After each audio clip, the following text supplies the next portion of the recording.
Letné počasie býva zhovievavé k prácam na stavbách, hlavne k tým v exteriéri. Až na dažde v úvode júla praje i rekonštrukcii strechy na budove bývalej slobodárne v centre Partizánskeho. Chceme začať hlavnú krytinu, už aby sme na druhý týždeň mohli s lešením na ulicu z druhej strany. Novú zateplenú strechu bude mať blok číslo 152 na Februárovej ulici približne v polovici septembra. To už by mal byť v tejto časti mesta hotový projekt tzv. Diagonály. 45 do 50 cm sme vybrali akože podložie, potom tam išla taká špeciálna vyosievka, to sa všetko zhutnilo, na to sa dala znova vyosievka a ukladáme dlažbu. Vytvorili sa tieto kruhy, jak to vidíte. Chodník prepojí ulicu Rudolfa Jašíka s Februárovou a mal by vytvoriť aj priestor pre oddychovú zónu s okrasnou výsadbou. Projekt bude hotový začiatkom septembra, rovnako ako práce, ktoré modernizujú budovu Mestskej knižnice. Počas letných mesiacov sa uskutočňuje výmena plastových okien presne v počte 76 kusov.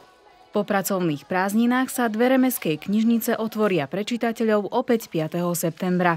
Tento deň je aj prvým školským dňom a zároveň termínom, kedy by mala realizačná firma ukončiť práce na stavbe multifunkčného športového areálu pri základnej škole Radovana Kaufmana. Ako sme sa presvedčili počas ostatného kontrolného dňa, záver augusta sa tam nesie v znamení záverečných úprav.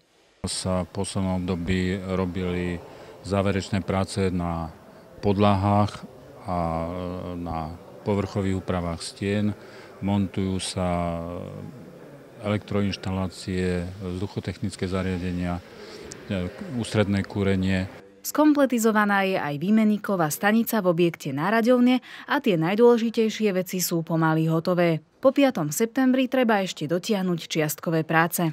Po tomto termíne sa samostatne obstarávajú určité práce v interiéri tejto telocvične, ochranné siete a ochranné prvky na týchto múrikoch a vonku sa budú robiť terénne úpravy, prístupová komunikácia a oplotenie objektu.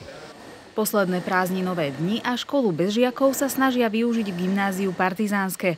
Kým príde prvý školský deň, majú na pláne stihnúť väčšiu časť renovácie 3 hygienických zariadení. Je to komplexná rekonštrukcia celého zariadenia, ktoré už nespĺňalo základné hygienické normy, ktoré boli potrebné. No a v súčasnosti táto hodnota investície sa pohybuje na úrovni takmer 43 000 eur. Z gymnázia viedli kroky primátora Jozefa Božika a pracovnej skupiny do ulic Veľkých Bielic. Výstavba kanalizácie v mestskej časti je v týchto dňoch témou číslo 1.